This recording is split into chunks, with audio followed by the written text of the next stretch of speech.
What happens when your worst fear becomes your reality? Hi, I'm Brent Cassidy. Welcome to the Nightmare Success In and Out podcast, where we explore how to overcome your fears and nightmares and set yourself free. We're going to be exploring this topic with guys I was in Leavenworth with and others who survived their own nightmare. These stories can be inspiring, sometimes sad. There's some humor, but hopefully you can come away with a nugget of something that'll help you knock down some of the prisons you built up in your own mind. All right, Nightmare Success In and Out listeners, we are back. It's where you come for what happens when your worst fear becomes your reality. How do you adapt, survive, overcome, set yourself free?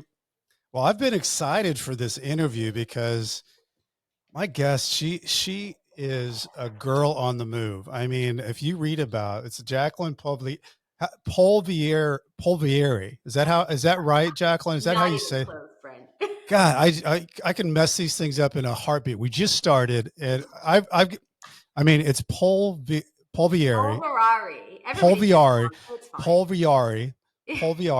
People love it when I'm pronouncing names, but it's Polverari, right? Yes, it's Polverari. Yeah. Yes, we're not going to say your last name in this interview ever until the very end. Well, I want to tell you a little bit about Jacqueline. She is the founder of Evolution Reentry Services, and she has over 25 years of proven successes in mentoring and therapeutic environments in criminal justice reentry. Her experience working with trauma in the criminal justice field culminated through her personal journey of making poor choices over a decade ago that eventually she ended up in prison. She has since used her professional expertise and sociology background to dedicate herself to improving the policies and practices affecting women who are justice impacted. And she's got master's degrees to go with all this stuff in this arena. Jacqueline has focused on criminal justice advocacy, reform, and reentry services, specializing in trauma as it relates to women and their families relating to incarceration. She's also been a featured keynote speaker at several criminal justice and psychology conferences throughout the country, and I've heard they are very motivational from people who have attended those. And she was just inducted into the Hall of Change in Connecticut, and I'm going to have Charlie Grady on here in a couple of weeks, who was a big part of that, and he's going to try to make that a national program that goes from state to state. But I love the whole idea of it and what they do. She also hosts a monthly podcast called Criminal Justice Cafe. I want everybody to check that out. That's Criminal Justice Cafe. I can't wait to unpack all this. Before we do, I just want to recognize our show sponsor, Auto Plaza Direct. You know, who likes spending a couple of weekends walking the car lot, looking for a car. Nobody likes to do that. Then you spend 4 or 5 hours in the dealership to buy a car. It's kind of like a trip to the dentist. Well, there's a better way. Take away all that pain and hassle, get in a car. It's called Auto Plaza Direct. They are your personal car concierge. Just tell them the car you want, what you can pay, and they'll go find that car for you. They'll negotiate your best price. They also offer you warranties and financing. It's all full service. Go to autoplazadirect.com to get started with your personal car concierge. The new hassle-free way, the car buying experience you deserve. Auto Plaza Direct. Tell them Brent from Nightmare Success sent you. Jacqueline, here we are. Welcome. Hi. I got to take a break. I got to go buy a car at Auto Plaza Direct. They take away all the pain and hassle. They do, right? So, how are you? So Jacqueline, when you and I talked, and you've been through one heck of a journey, and what you're doing with your life experience and pushing that all back in and using your experiences to really help other people.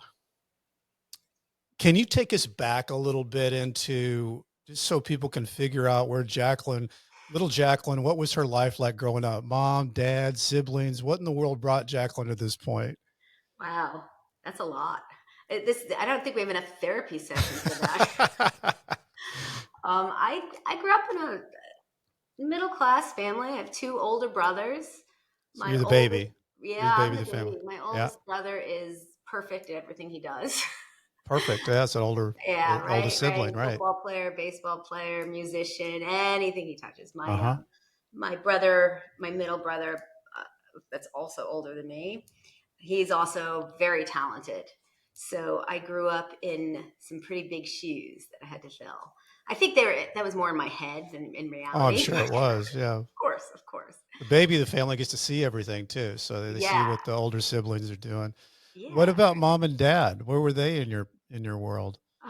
Well, my mother was home Yeah. and my dad was in insurance. He Yeah. sold insurance. He was in insurance business. He was busy a lot. He was working a lot, but he was my hero. He was like, wow, every He time was he the came home, guy. he had these big dot matrix spreadsheets that used to print out with all Oh the yeah. I leads remember on it. And I those. would sit there and go through with him The old the '80s cold where those things calling. just came and just rolls and rolls and rolls, and you Yeah. can make like a walkway. Yeah. Yeah. So, I played a lot of tennis. Yeah. Lot of tennis because it was the only sport my brothers didn't play. So I found tennis and dancing were the two things I didn't do. So I did a lot of that. And then I was really an academic kind of person. That doesn't surprise me. One of those nerdy people I had the dictionary with I still have my dictionary with all the highlights in it and Uh-huh. stuff like that. So did you like school? I mean, if you were nerdy, was that kind of a thing that you were into, high school, getting good grades? I hated school. You hated school. You were a nerd that hated school. Yeah, it was funny because way back then, like now the kids have so many days they have to be there or they Yeah. fail. Yeah. I never had to go to school. So I was one of the skippers. But I'd go to school, I would skip and just stay in the band room the whole day and play my instrument. I play flute. And I'd show up when there was tests. So I did really well, I guess. You were a great test taker. Yeah, I guess. I know. Or I cheated. I can't remember. It was so long ago. It was a long time ago, but you got good grades. Yeah, So I did. what were you thinking in high school that you were going to grow up and do? It's very funny, actually. My guidance counselor told me that girls like me go to hairdressing school. Okay. So I did. I signed up for hairdressing school. I hated that too. Is that like cosmetology? Is that what that is? Yeah. It was like, so I was so bad at it too. I was so bad that they never even called me to do anyone's hair. So well, I guess that is bad if you can't do anybody's hair. I was really bad. So I did graduate and then I left and went to college. I said, this isn't for me. So how long does that, like cosmetology school, how long is that? A year? Yeah, I think it was like 9 months or a year. And so then you got done with that and you just jumped into college. Yeah, I worked one day in a salon. Okay. And I said it's not for you. Yeah, it definitely was not for me. No, I didn't have any of the acumen you needed to have this to be successful in that. So you roll into college. Where'd you go?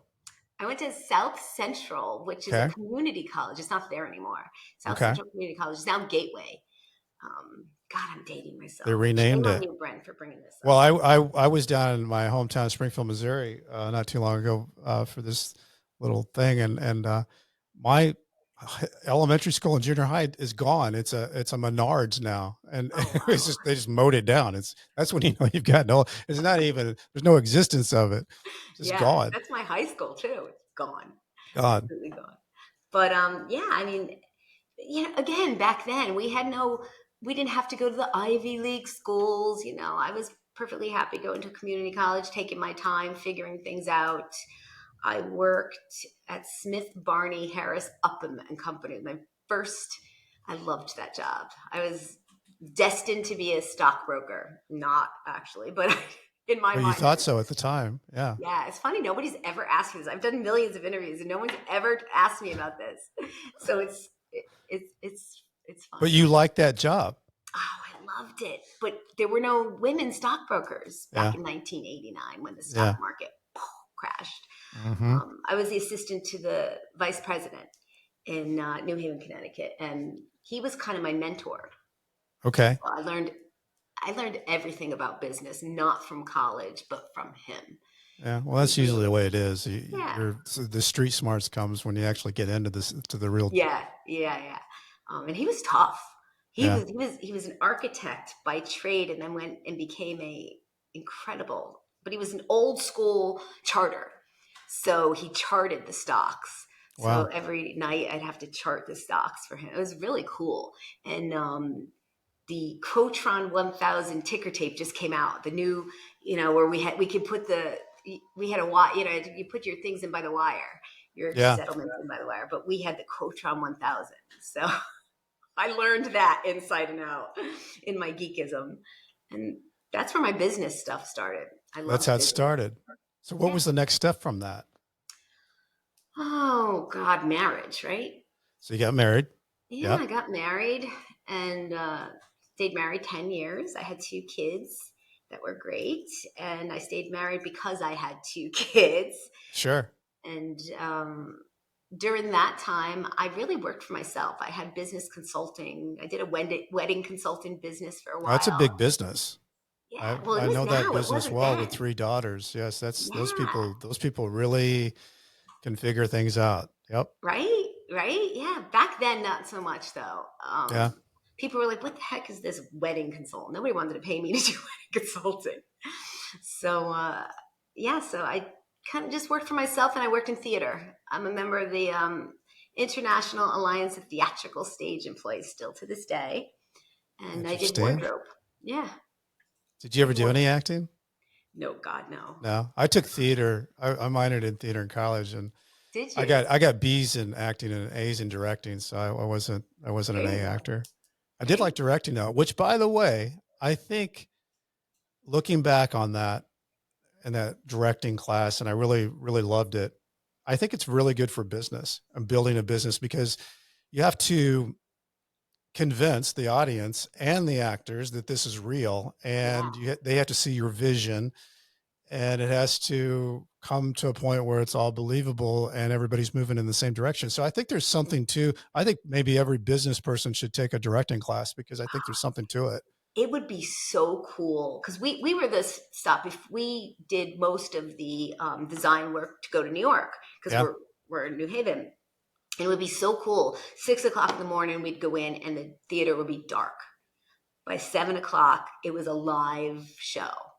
And, props, wardrobe, sound, carpentry, it all came together. And it was just magical, really magical. I love it. Still love it. So you get married, you have kids. Yeah. And where did you get into the title world? Because you became the founder of this big title company. By accident, actually. I was going through my divorce. So what happened with that? Because up until that point, what we talked about, there's nothing that you've talked about with title or real estate so how did you venture into that pathway? Well, I was going through my divorce. My brother had a title company. Okay. And I was going through divorce and they did notary closings. And I had my notary from Smith Barney from years ago. So I was doing that part-time along with wardrobe stuff while I was figuring out the whole divorce thing. Mm-hmm. And my brother had a partner who I went to high school with, and we were not the best of buds. In high school? Yeah. I had this feeling, ironically. You didn't date him or anything. It was just, you just didn't get along very well. Yeah, we were just different. And ironically, I said to my brother one day, I think she's stealing from you. Mm. And he got really mad. And so we parted ways and I said, okay, well, this is what I know now. So I'm going to do this. And I thought. That's how it started? That's how Fusion started? Wow. Okay. Yeah. It started by accident because it was, back then, it was notary closings. It was just notary closings, not title searching. And my brother only worked for attorneys. Okay. So I thought, okay, well, I don't want to, hurt him. So I went to title companies and got work. And it was a big turmoil in my family, huge. So, big turmoil because you guys were in the kind of the same arena? Yeah, he didn't speak to me for 4 years. Oh my gosh. Because my father worked for him after he retired. And then my other brother came to work for me. Oh my gosh. So it wasn't a family business. It was a family competition. Yeah, it was. And I just kept saying, my mother was all upset about it. And I said, don't worry, Mom, my brother, he'll come work for me one of these days. Because I knew his partner was really ripping him off kind of thing. And then 2 years later, he came and joined us. So it became a family business. Yeah. Way too big. Because then my cousins I hired everybody in the family. Yeah. Well, the thing about a family business is, I always kind of had it to, because my brother and my dad and I were all in business together. It was, it's like being like the Bee Gees or one of those bands, like who's the lead singer. You have to find who fits what role, which it worked for us because we were all different enough that we kind of found our own lane. But Yeah. it can get kind of I don't know what you would call it. It's different. Yeah. It really is a lot, and I didn't anticipate that. And then I was getting remarried in 2004, Mm-hmm. and I then trained my husband to do title searching. So now he came as an employee as well. So I had all these employees doing title searching and closing. And the company's growing. I mean, it's a big, it becomes, a successful company.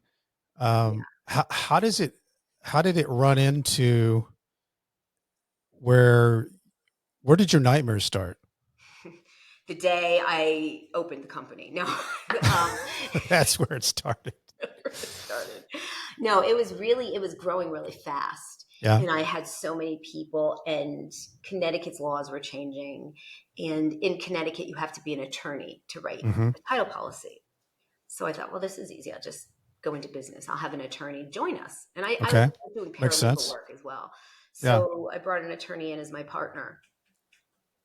That was where it went wrong. I gave 48% of my company to the attorney, a friend of mine. Yeah, I thought he was a friend, and he was an attorney, and that didn't go over well with the fam either. That I just gave it to him because we needed him to write title policy. But then we did a one-stop shop. We brought in a mortgage guy, and we were doing commercials on TV that. No, I read about it. I mean, it was a big company, successful company.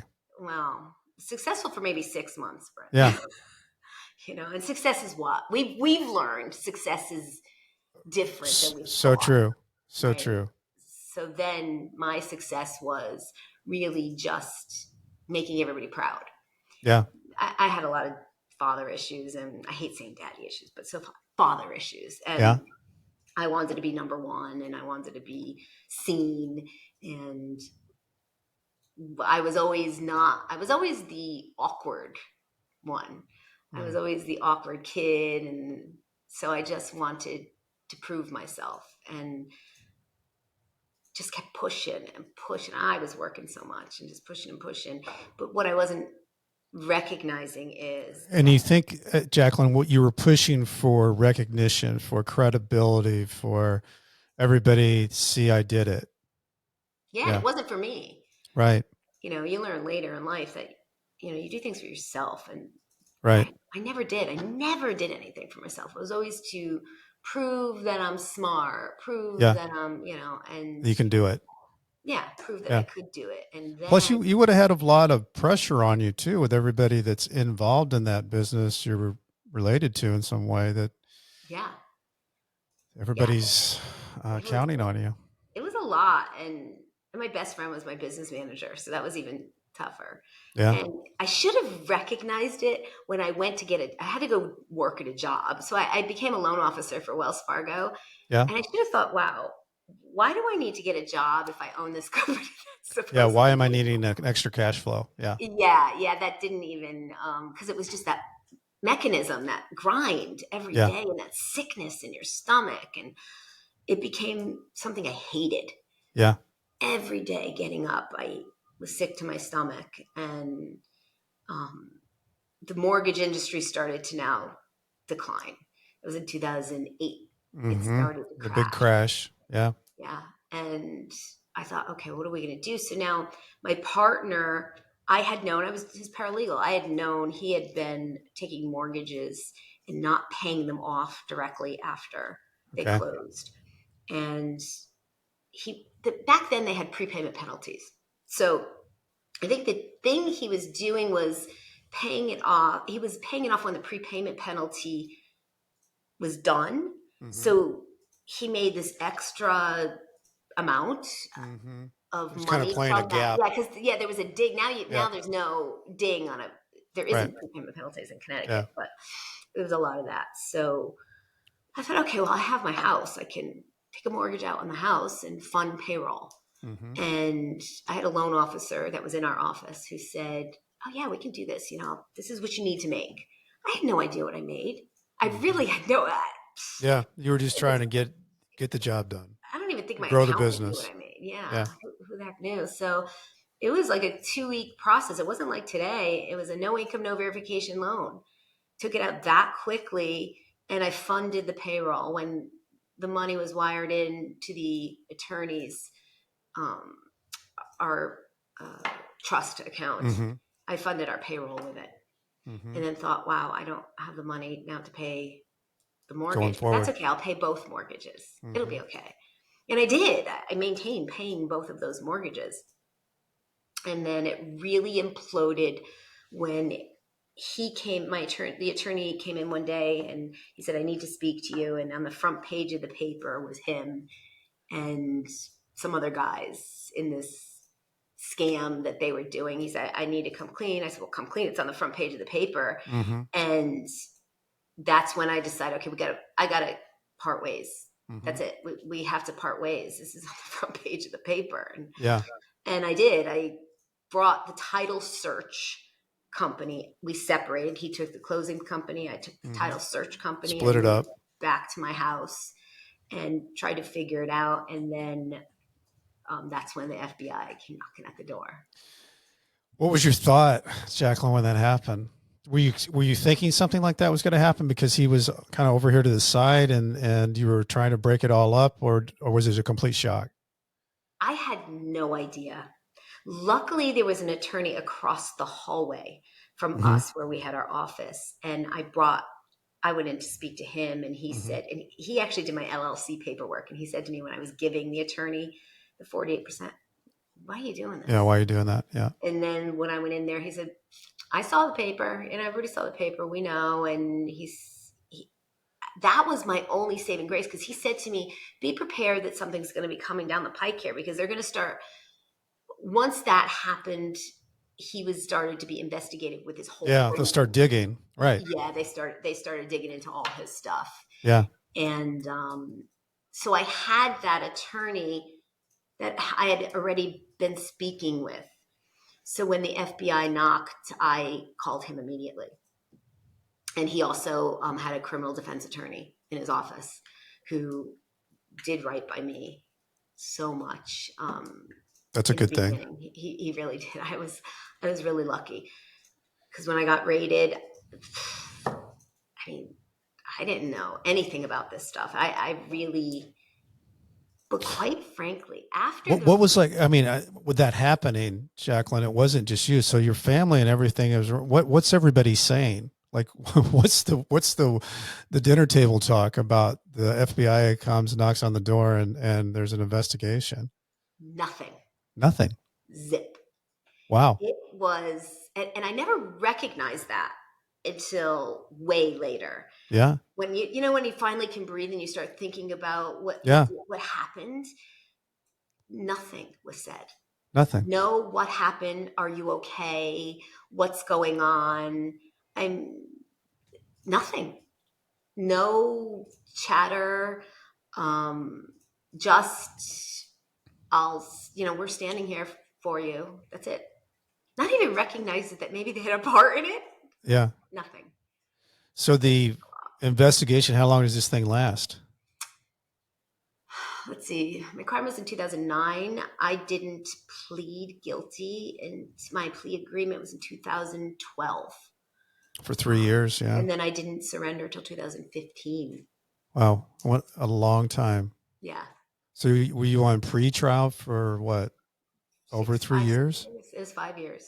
It's a long time. I was on pre-trial for 3 years, and I thought that seemed like a lifetime. Yeah. Yeah. It was a lot. And I was working with the FBI because the attorney I had at the time said, if there's anything that you have that is not on your computer, you need to let us know now. You can help yourself a little. What did I have? I had Wells Fargo. Yeah. So they were doing robo-signing at the time. So that was a big thing back then. And signing doing mortgage assignments, and they were robo-signing them prior and had piles of them. Mm-hmm. So I was compiling all these assignments that were robo-signed I thought I was going to bring Wells Fargo down. What an idiot I was.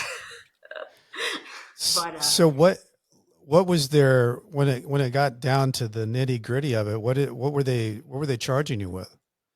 I originally had, I think it was 6 counts.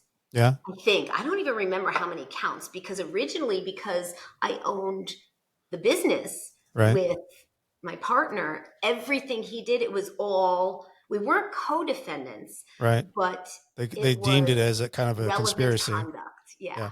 And it was considered relevant conduct. So I ended up pleading guilty to what I did, and closing that I knew what was going on with, and I actually was the notary on. So I pled guilty to 2 counts of bank fraud, and then went to get sentenced. And the funny thing is, when you get sentenced, did you ever consider, Jacqueline, in that whole process of things, were you always thinking I'm going to plea, or were you thinking when you first got into it, did you think I'm going to try to fight my way out of this, or did you think, no, I've got to figure out how to get out of this and plea as quickly as possible? Yeah, no, I immediately, the first meeting, my attorney said, we have a meeting, and that's when I knew I was being charged. Mm-hmm. They put my mortgage in front of me, and I said, yeah, I did that. Absolutely. I did not even waver. And I felt kind of, which I think is interesting, because in that moment, you just explained it before you got into this. You took your house to pay for the payroll. They call that money laundering. But in a entrepreneur's world, you're thinking, I've got to fix this. I've got to make this work. And then you later find out that that's a really bad word and it's a federal crime. And you know, some of those things are just like, you know, when they hit you across the face, it's like, oh my God. Yeah. Well, it was bad because what I didn't even take into consideration, if I had played that game that I knew I would never play, they could have charged my family with money laundering, every one of them. Yeah. Which is, they did say to me, you know, because what I did say is, look, I did this.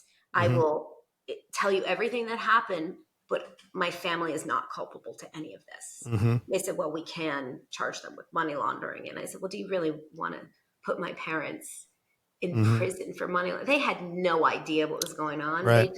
Nor did they care, quite frankly. They just wanted their paycheck. And that's sad when I think about it, but it's the truth. I had so much burden on me that I was grateful to get out of it. Yeah. Did you, when they came to you with the plea, did they have like a range that they were giving you, that it's probation to this, or it's this to this? No, because I was working with them. Yeah. So I was getting this 5K, K5, I forget what they call it, letter that is for cooperating. Okay. I thought it was going to be more than, because like I said, I really thought I was going to bring Wells Fargo down, and I was giving them a lot of the robo-signing stuff. But in reality, it was the lower line people at Wells Fargo, the people at the top, they just said they didn't know anything. Yeah. But the notary, everybody who robo-signed it prior to it were the ones who got in trouble. But so I really didn't even, my attorney kept saying to me, you do have exposure. Now, I didn't know what that meant. Yeah. I thought, exposure, people are going to know. Yeah. And he did say, you're going to have some prison time. And I was like, how is it? I thought, no, that's not possible.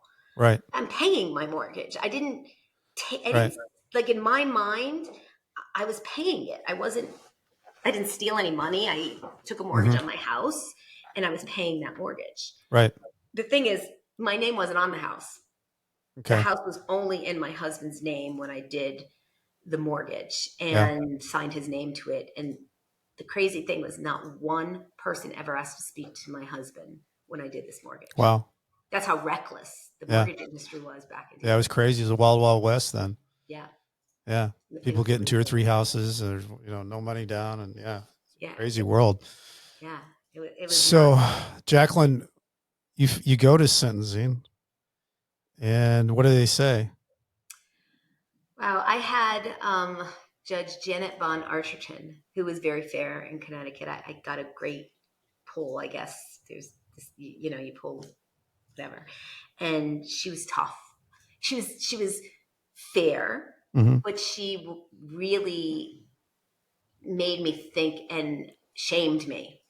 Yeah. You have a family, because my family came to the sentencing. Yeah. They looked supportive behind me, and you have a family. Look at your education. You have children. Shame on you. You should have known better. And what do you say to that? I should have. So how do you explain when you're feeling less than to someone?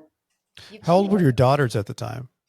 My son's the oldest. Okay. And my two daughters were I think they were all in high school. Okay. At my sentencing, I think they were all in high school. Okay. What was their take on all this? They didn't understand why my family didn't help before. Like, I remember my son saying to me, I don't understand this, Mom. And I sat them down immediately, and I was very honest with them, because and I think that's helpful. I think that's why you are so good, because I want to get into that too. What you do now is there's two ways to handle it. One is to act like nothing's going on and put it in a closet, and then all of a sudden it blows up like a nuclear bomb. Or there's another way to help them understand what's going on so that they can deal with it. Because, that they have to deal with when, you and I talked about this on the phone the other day, when somebody goes to prison, the whole family goes to prison. So everybody handles that differently, and how a parent handles that situation is so difficult, because like you said, it's there's so much, is the weight of the world is what you're dealing with. I think that's true too. And I think it's so different because you have a dad going or a mom going. I think for a mom, it may be a little bit more, it's more emotional because I'm the one who made the breakfast, the lunches, you know what I mean? And it was, but I just said, and look, I'm imperfect. I never use the word mistake, because I believe in free choice. I free will. I made really bad choices, and those bad choices were on me. Yeah. And I tried to really push that it had nothing to do with them. It's kind of like when I went through my divorce many years ago, telling your little kids this, it has nothing to do with it. It was tough. And I think what's tougher is that they loved me anyway. I expected anger. Even with my husband, I expected anger. I expected lash out. I didn't get that. I got support and understanding. Support. Yeah. And it's funny because kids see things, I think, more than we realize. My kids saw how my family toxicity was. I didn't. I thought it was normal because I grew up in it. Sure. But then when I parented, I wanted so badly to parent different that they only saw at holidays and so forth. So they really saw, at a holiday when I never spoke. And they're like, Mom, what's that about? Because I was always put down. If I said anything, it was wrong. It was, so I learned not to really try to overshadow anybody at a dinner table with family. But it was crazy because the things my kids and my husband told me, my husband, because he was my second husband, I met my first husband when I was 15. So he knew my family toxicity, but my husband didn't really.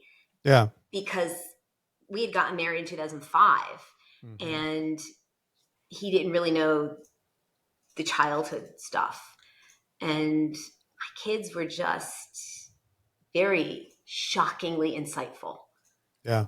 And I learned more from them than I do from a lot of people, just some of the things that they've come out with that make me, I think that's great that you had that situation and a husband and the kids that were supportive. So you find out a sentencing that you're going to go to prison.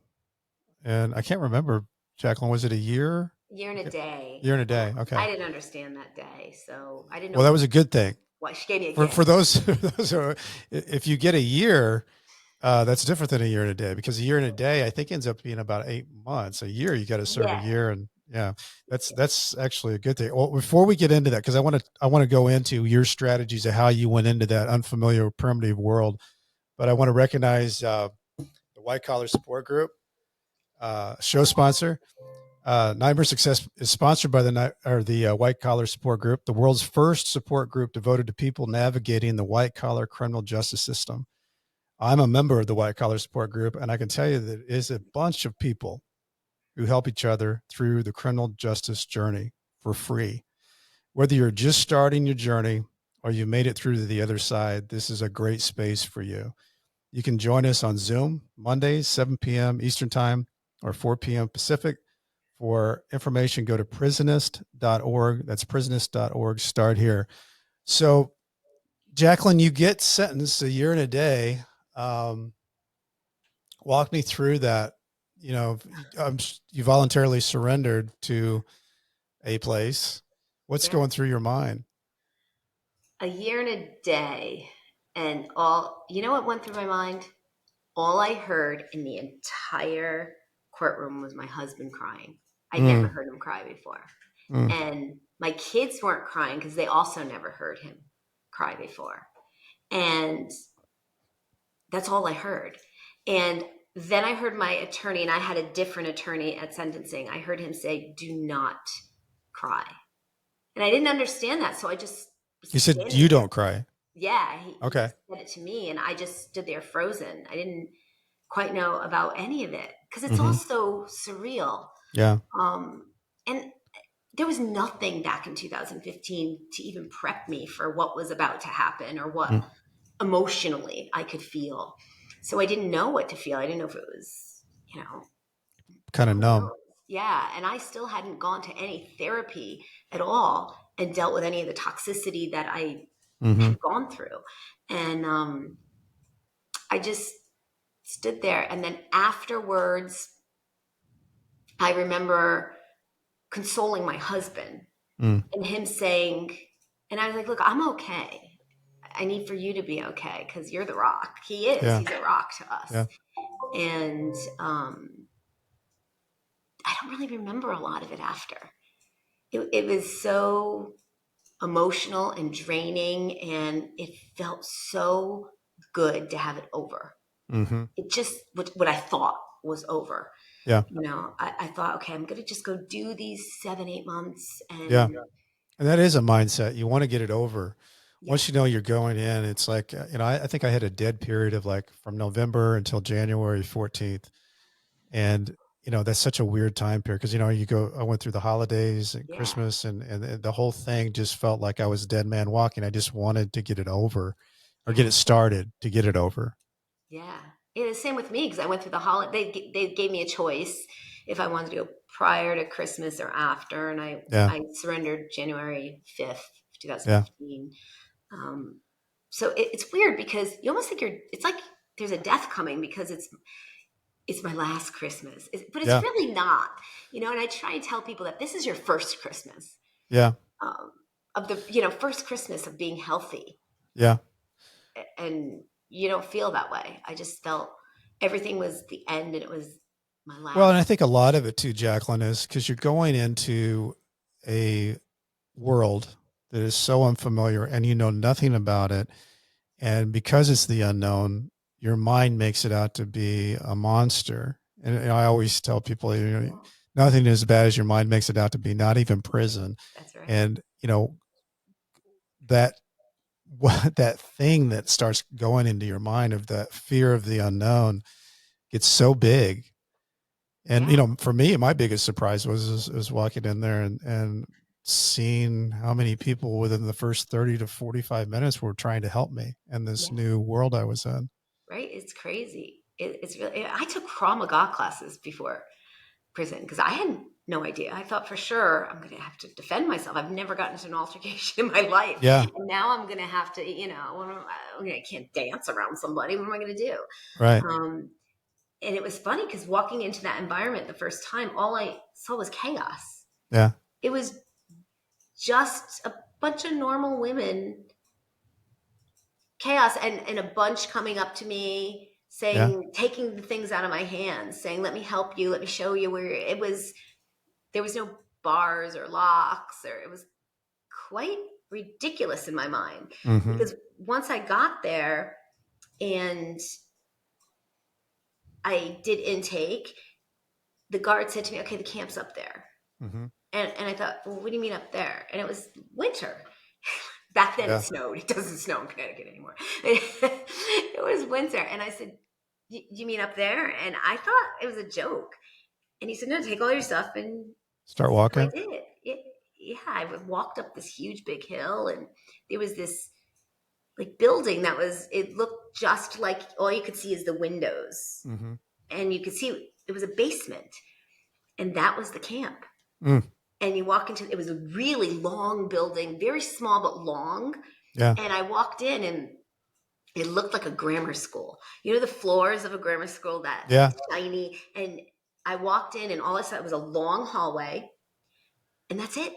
Jacqueline, it's so funny that you say that, because what, like Leavenworth, you know, the penitentiary was 1879 and looks like Shawshank Redemption. Down the hill, this place, you know, this was one of those, I think there's only 3 camps that had fences around it. This is one of them, but inside that fence, it looked like an old rundown elementary schoolhouse. Yeah.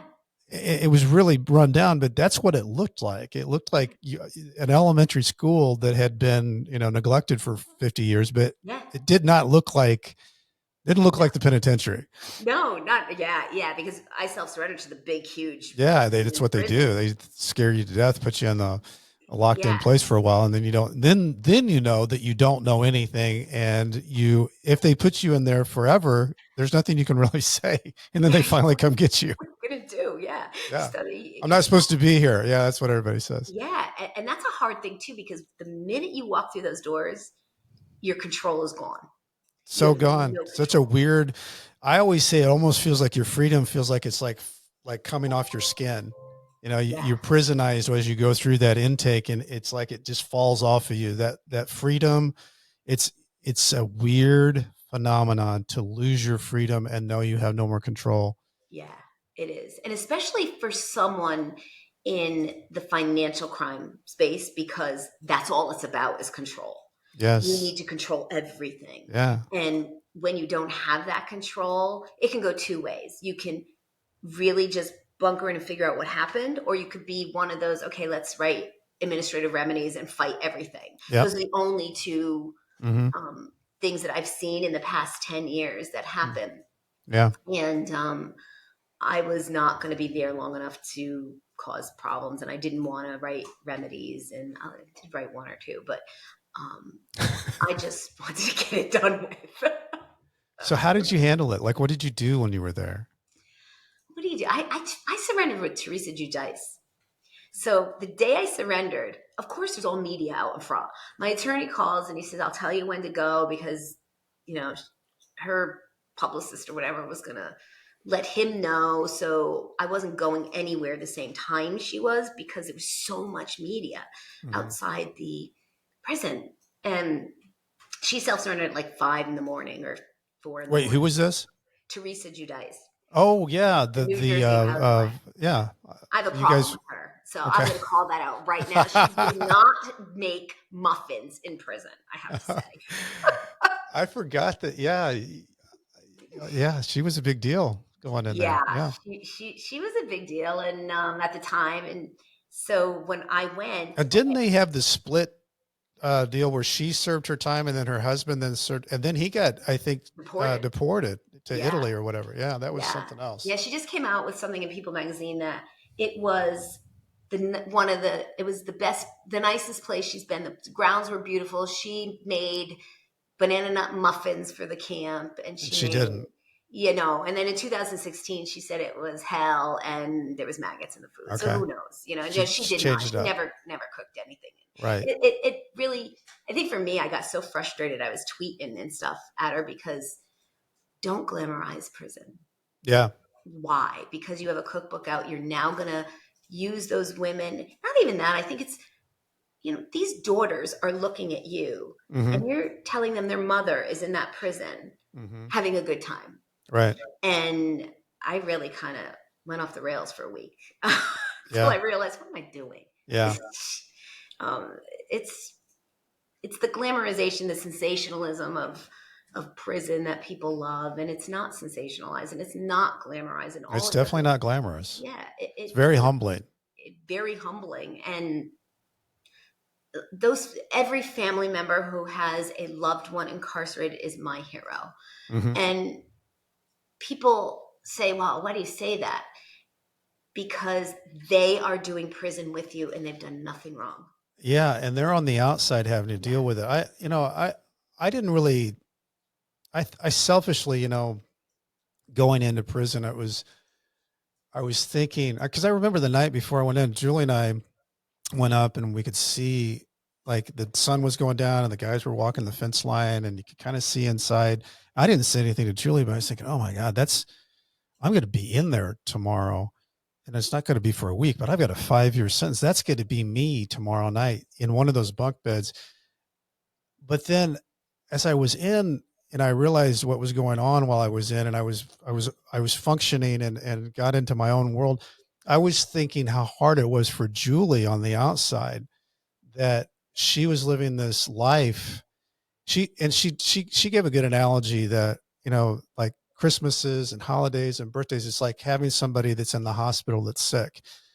You can go to those functions, but you're always thinking about the person that's in prison. So that it's a whole different type of prison that they're in on the outside. And I didn't really start thinking about that until I was actually in prison, thinking, okay, I'm going to be okay here, but they're the ones that are dealing with some stuff all the time that's so different.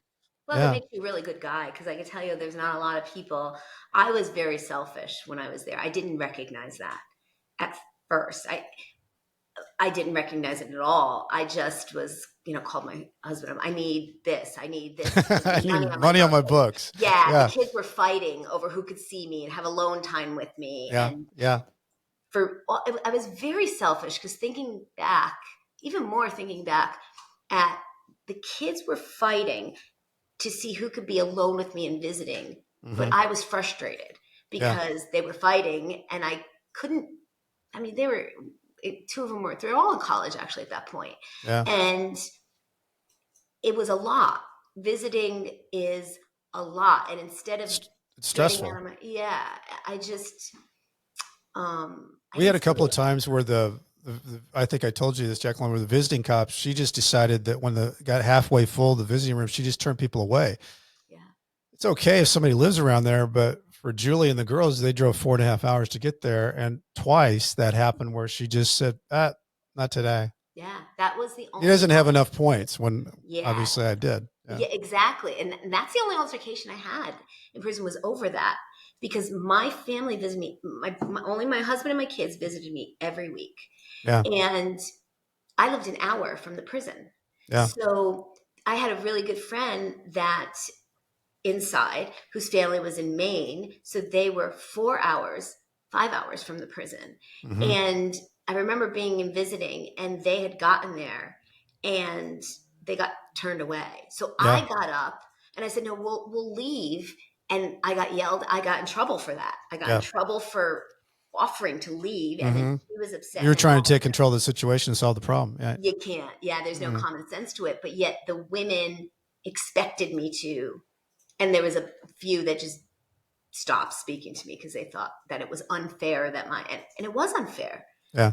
Yeah. Well, yeah. I mean, prison has so many ridiculous rules. Yeah. So Jacqueline, you start to get close to the door, because that's kind of the thing that happens. You go in and you don't know what to expect. And then you get used to the routine, even though you hate the routine, you get used to the routine. Then you start getting close to the door, and you get kind of like a little weird. So what were you thinking? What were you thinking? I'm getting out of here and I'm going to do what? Because you've done so much. Did you plan that? No, not at all. I didn't have a clue. I just wanted to go home. I planned to go. I mean, my title search business was sustained. Yeah. And I had shrank it down, and my older daughter was overseeing. It was kind of running itself. So it was still working. So I was going back to work. To that. Yeah. And had to catch up on all the accounting for a year of counting, But I didn't factor in the fact that I was going to a halfway house. So the transitions from a federal prison camp to a halfway house is dramatic. It is. I guess people couldn't understand when I say it, but it is a harsher prison. Yeah. In a halfway house. There's more rules, there's stricter guidelines. And much more locked down. Yeah. Again, an hour from my house. So I would drive home every day to work and then drive back at night to sleep, because we were allowed, federal was allowed to have their cars at the halfway house where state could not. And it was state and federal, although federal could not have cell phones. That's interesting. I've never even heard of a federal state halfway house. Yeah. Yeah, we had both. It was federal on the first floor and the rest of the house was state. Okay. And so every day I would drive home and I thought, how does this make sense? Yeah. Financially, how does it make sense? Emotionally, how does it make sense? And again, so you come home and you're expecting to be able to have a life, and it's not. So you go through the halfway house and then you transition again to go home. Into home confinement, which again has different rules. So you have rules in prison, you have rules in the halfway house, then you're going to. And all of it gives you PTSD, because at any time they tell you we can jerk you back in because you're still under BOP custody.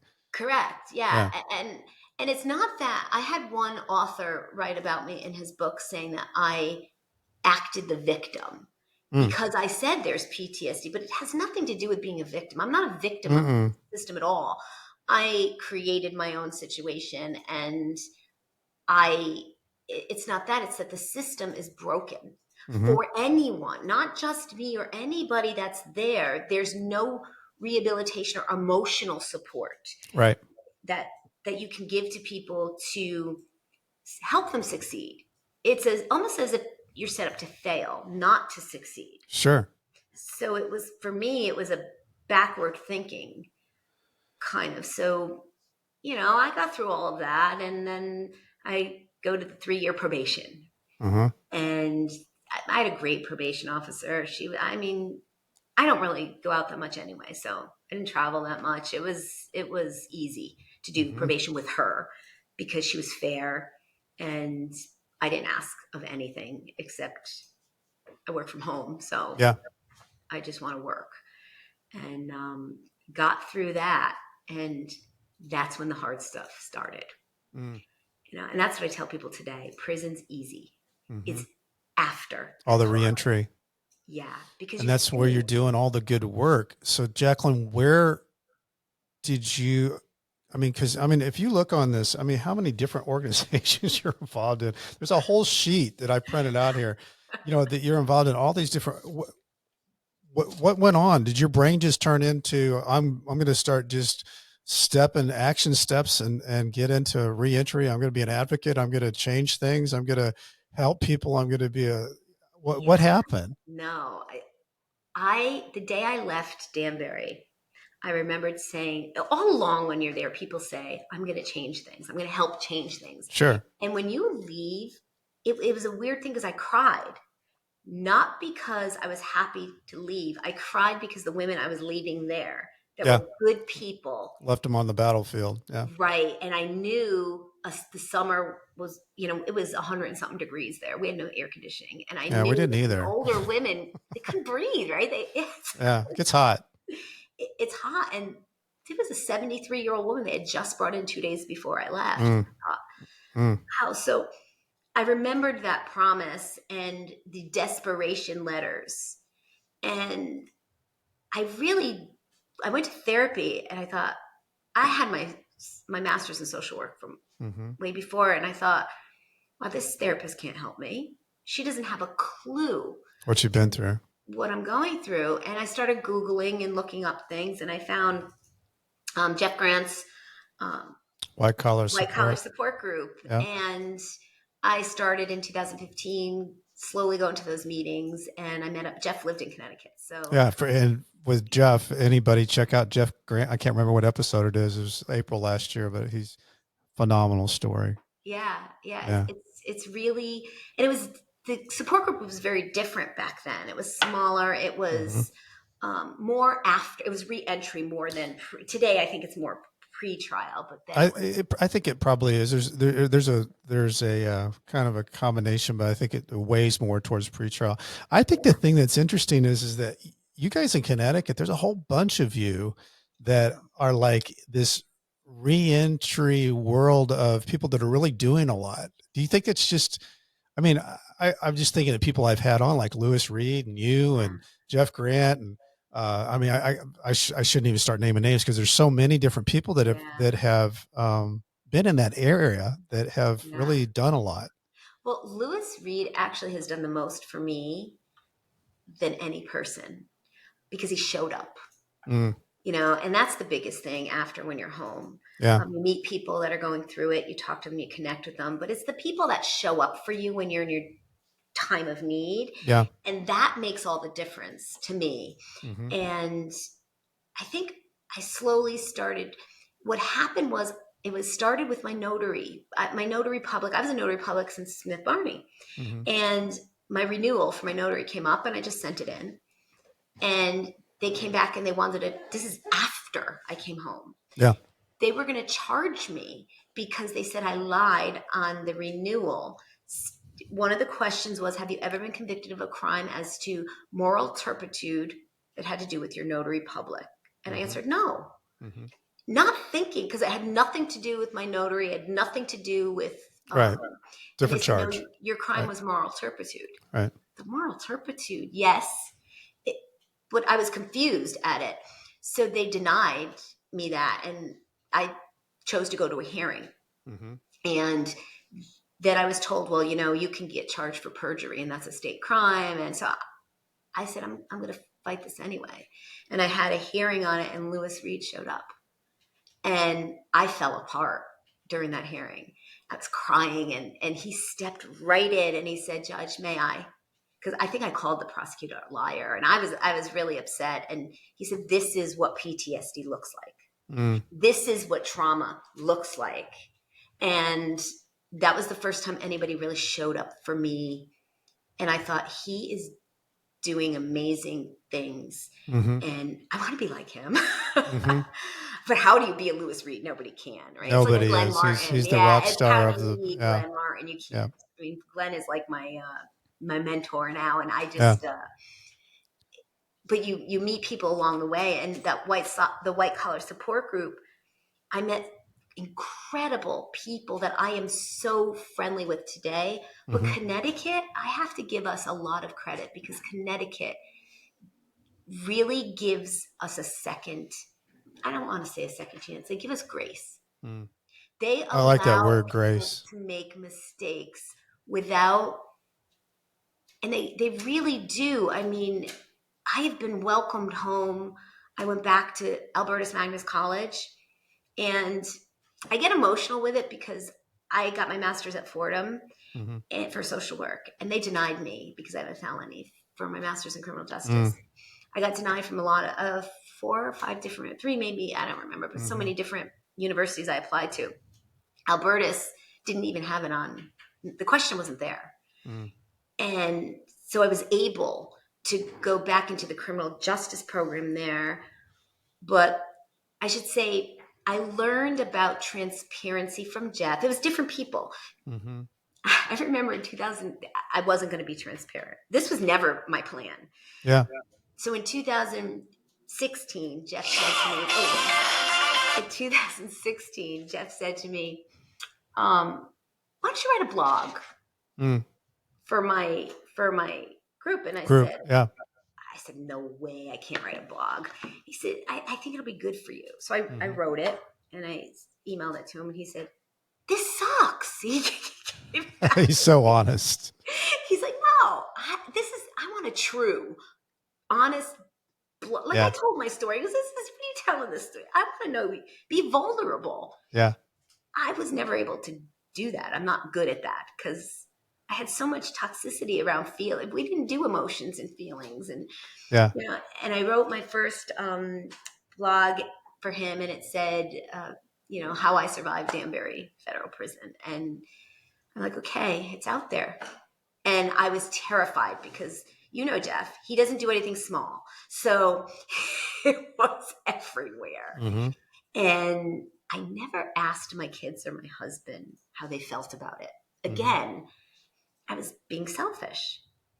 And I thought, okay, the world didn't come crashing down around me.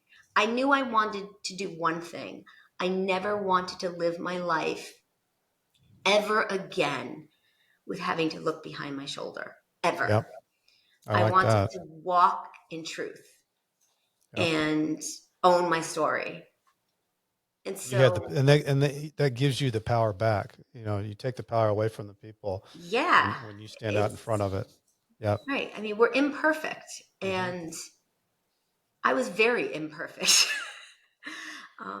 You know, so how do you take that imperfection and turn it into not having people judge you for that imperfection or those poor choices, not having people, you know, I had issues with my neighbors, big issues with my neighbors. And I decided that I was forgiving them all. Anybody who had wronged me, for me, I was going to have a clean slate. Just to give them space in your head. Yep. I love that.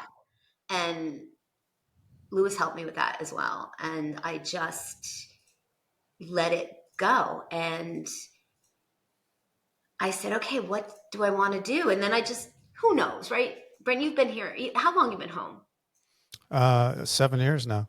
Okay, 7 years, right? Yeah, 7 years. it's flown by. And how did you know? Did you think, oh, I'm going to have this great podcast? No.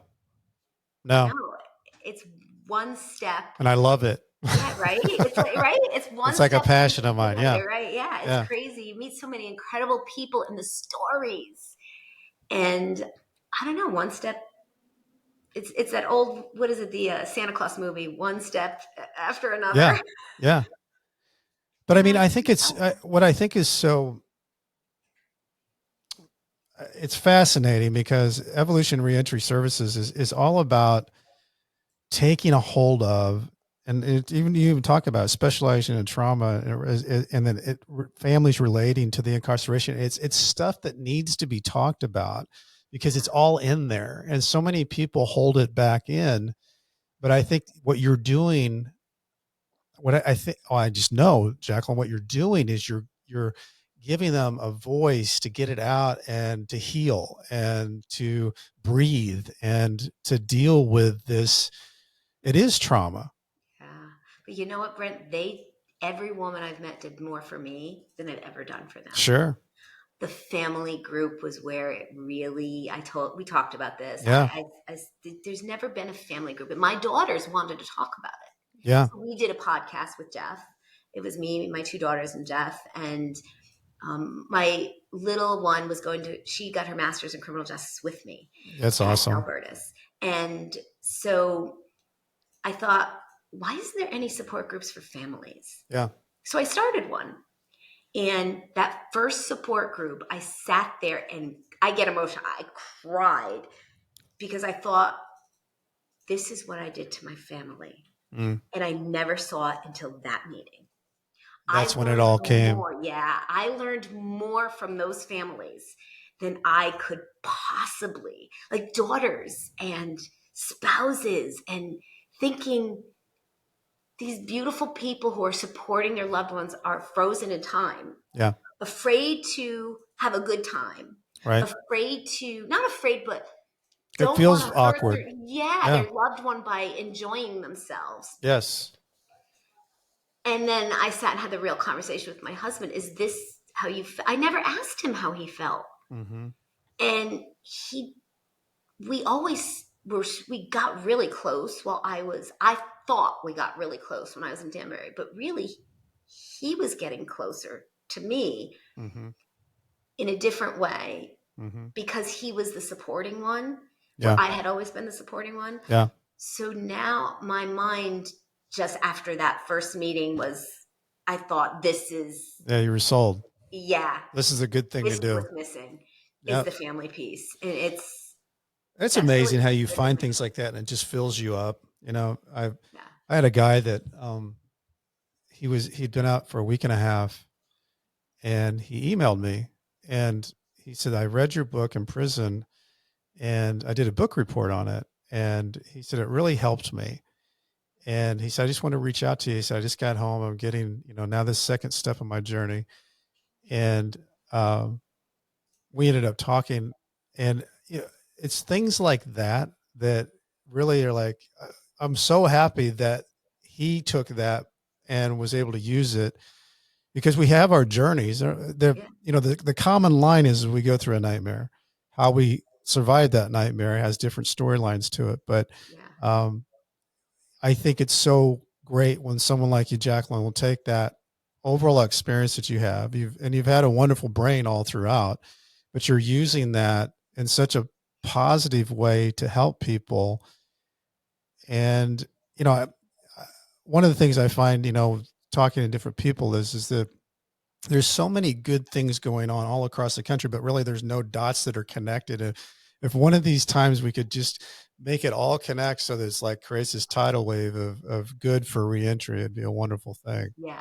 Yeah. It's funny because when I spoke to you, I think you had said something about Lynn, and I said, oh my God, Lynn and I have been friends for a while. And then I've been friends with Lewis for a while. And then I'm friends with Glenn and Clover. And it's funny because you meet all these connections, and I've come together with them all, not in one space. Well, a few of them I have. But in different spaces. In different spaces. And especially I think with the reentry organizations, there's this sense of competition that saddens me. It really does. And I'm now collaborating. So, there's this group in Nevada called Prison Families Alliance. Okay. Brent, it's amazing. Where is it? In Nevada. And that's all they do is family support groups. And they do them every day of the week. They do them in person and they do them on Zoom. And they have different types they have sibling meetings. I like that. Yeah. They even have, so it's not just in Nevada. They're able to reach out wherever. Yeah. And then, they have one meeting where all you do is write and share your writings. And I met Julia, who, was the co-founder of this maybe 5 years ago. And her and I have she's called me quite a bit. We've tried to connect and I just haven't, but now that I'm getting so the company is getting larger, I don't want to ever make the mistakes I've made. So I started to collaborate with other companies to pick up. I love that. Yeah. And have the beliefs I believe in, the values I believe sure. in. Yeah. So she's picking up the family group. And I know she's got 14 facilitators that are amazing. And I know that the families will be in the best support space. Yeah. And it's still going to be the same time through my website, the same thing. And then the women's support group, I collaborated with a Beautiful Heart Ministries, who's my friend Clover. And she also does amazing things. And so she started a women's support group. So I've collaborated with her to move the support. I love that you're doing that. To her. And collaborating is a way to connect the dots. Yeah. And to make it bigger in a way that it doesn't have to compete. I love that. Right. And lifting each other up, because I think there's a lot of, it's in any space where people are trying to make money. When money's involved, I mean, I'm pretty raw. Especially in something like this. Yeah. And then it really gets weird. Yeah. And it's weird because you come home and I'm much more comfortable speaking to you in this space than I am. I spoke the other day at we're trying to pass some legislation for title searching to be licensed in Connecticut. I was so uncomfortable, but yet I'm an expert at title. Sure. But I was uncomfortable. But in this space here, I'm more comfortable because it's a community that I know welcomes me. In that space, I had to lead with, all right, this is my background, because if I didn't lead with that, somebody would have came back later. And I think, again, Jacqueline, by leading with it, because there's only two ways to go with it. There's one, you try to hide it and hope that nobody finds out, which is almost impossible nowadays because they can Google and do whatever. But the other is to lead with it. You take the power of it. Whoever was going to bring it up or make a big issue, you lead with and tell them how or what and when, and then it's out there, and then you can move forward. Right. Yeah. But you own it. It is true. It's yours. It's such a weird thing for me because my name is legally, my last name is Purcell. I never changed it. Purcell would be so much easier to say. Right. I know. And I just, because I got married, you get married and you need to change it. And so the court. I still don't know if I'm just going to say Polverari. Yeah. Polverari. Polverari. It's very Still not saying it right. So it's kind of a weird thing for me because my company, they know me as Purcell, and it's like, wow, I got to combine these names somehow. And then everything on Google, it's just a weird thing. And so I lead with it anyway. I love that. People couldn't find it because, I was on the front page of the Connecticut newspapers about this title searching thing. And I said to the reporter, I said, look, I'm going to tell you right now, you need to put this in. You need to put that I know fraud because I committed fraud. Yes. Or else you're going to have people discredit. They're going to say, hey, that's that girl. Yeah. And I would never want a reporter to do a story to me and not be blindsided. But Jacqueline, tell me a little bit about the Hall of Change. Because I think the more I read about it, the more I think that it's so great that that's providing an incentive for people that are doing good work. And then they're getting recognized. And, you've got a board that recognizes this and all these different people that are involved. Can you tell us a little bit about that? Because you're in there now. It is. Yeah. It's Connecticut Hall of Change. Charlie Grady, who works for the FBI. Yes. Actually going to be retiring, I think, this year. Going to have him on the show. It's going to be the first time I had somebody on from the FBI. Oh, let me tell you, it's funny. Because and he's a 20-year actor. Right. And he lives big films and soap operas. It's crazy. This guy, they should do a movie about Charlie Grady. They really, really should. And the funny thing is when he came over the first time I met him, he stopped over the house and he said, oh, I was at a house, I think across the street. It ended up, he was at my house 15 years ago. Our daughters were friends all through school. Oh God, that's crazy. And we didn't know it. And my husband remembered him. Small world. Yeah, my husband said, don't you remember? We didn't like them. They were the ones that always stood in front of us at the camcorder. I love him. He's such a wonderful, beautiful person. So he created what is called Hang Time and Her Time. Right. And from Hang Time and Her Time, which are support groups in person, he then created Connecticut Hall of Change, which the state of Connecticut inducts 8 people every year who are justice impacted and have changed their life completely for the better and are doing great things for Connecticut or hopefully in other states as well. Yeah, no, it's fantastic. And then they even have you go and speak and do, and I love the idea. And he was telling me that he's talking about trying to get into Maryland and into Illinois and hopefully become a national organization. Oh yeah. When I tell you, Brent, when I got the award, we were at this big theater in Hartford, Connecticut called the Webster, and it was packed and I was ready to go up. And Charlie goes, I just want to let you know that your sentencing judge in the state is there. The state's attorney, the U.S. attorney is here. And I thought, well, you didn't tell me that before. And I had no idea really how large it was. So I never prepare anything when I speak anywhere because I like to try and just speak from what's inside. Yeah, authentic. So I got up and I stood there and I said, well, this really threw me for a loop. My sentencing judge, Janet Von Archerton, is here today, and the U.S. attorney is here today. And I said, I do want to say thank you to her. And because everything went quiet when I said my sentencing judge. Sure. And then I said, I don't think they expected me to say thank you. But I said she was very fair. And she said what I needed to hear. And I think that it's difficult for another woman to be sentencing a mother. And my 3 kids spoke at my sentencing. So it had to be, and through my journey getting my master's in criminal justice, I learned that secondhand trauma is a real thing for these judges and prosecutors, and it's tough for them, and people think it's not. And then I looked at the U.S. attorney. I said, I'm not saying anything to you because I'm afraid of you. And then I said to Charlie, and I really hope Charlie wasn't one of the FBI guys that read. Exactly. That would be too much. What can you say at that point? You have to just you just got to roll with it. Yeah. Congratulations on that, though. That's huge accomplishment, and it's quite a panel that goes through and vets this out, and it's a real honor. Connecticut does, and they did the Impact Award, which was amazing. They do these awards in Connecticut that would not normally allow people to feel they're making a difference. Mm-hmm. Fox 61 and the United Way did a Connecticut Impact Award, and I was a finalist on that. And the people I was in the room with, and it was a huge ballroom, Yeah. and it was amazing, the people that I was finalist with. Yeah. And I No, I don't mean, see I a lot read of up on it. places. I think it's an incredible honor. You should be very, very proud of yourself. And I just hope that this is something, and I think, Charlie Grady's the type of guy that can get it done.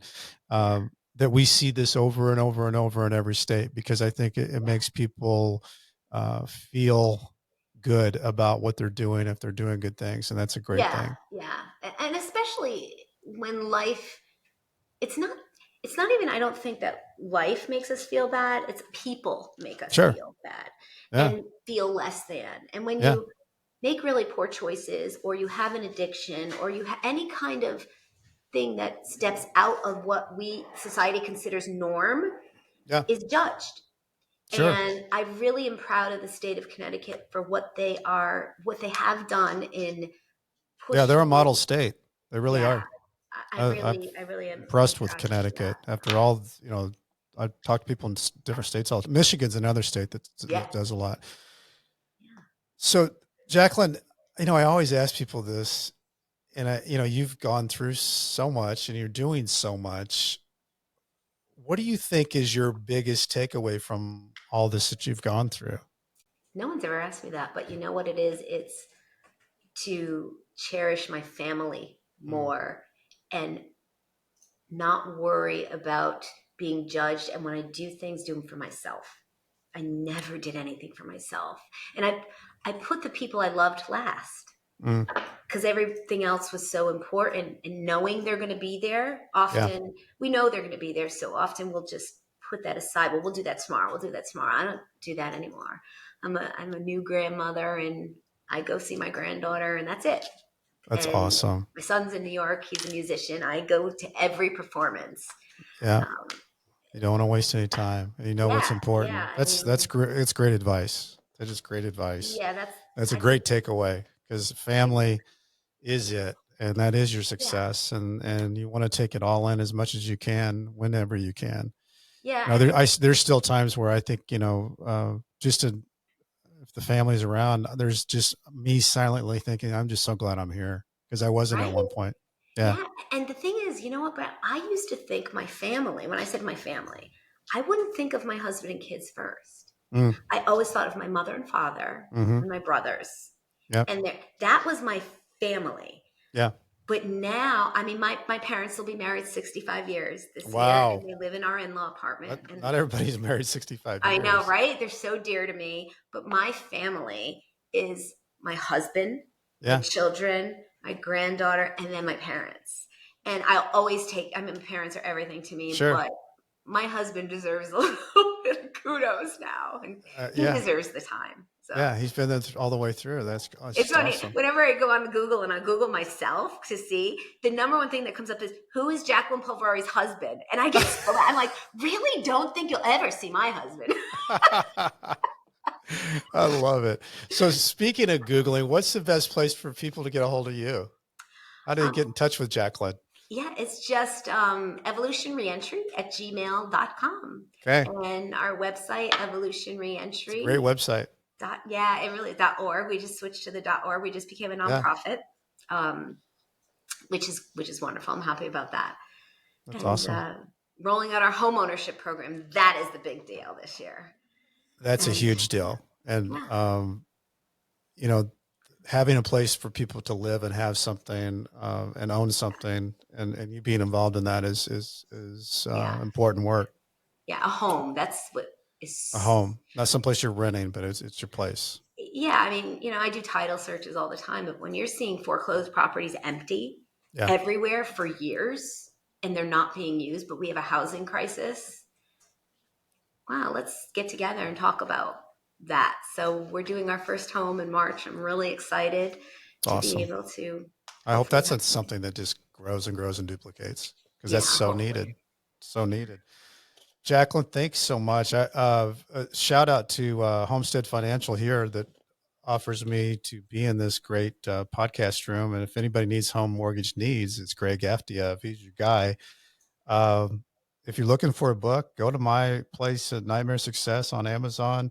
I love, if you like this show, follow, subscribe, like, comment, leave reviews on Apple. Go to brentcassidy.com. I spell it wrong. It's with a TY, not a DY. Sean and David never showed up at my house and said we're all brothers. I was always wanting that. And as I used to say when I was writing my emails back and forth from Leavenworth, stay strong. I'll do the same. Jacqueline, thanks so much for taking time out today. I'm so proud of all the stuff that you're doing. It's awesome. Thank you so much, Brent, for having me. This was really great. It was great seeing you. You talk to people, but you don't see them. You don't see them. Here we are. I know. Nightmare Success, in and out. Thanks, everybody.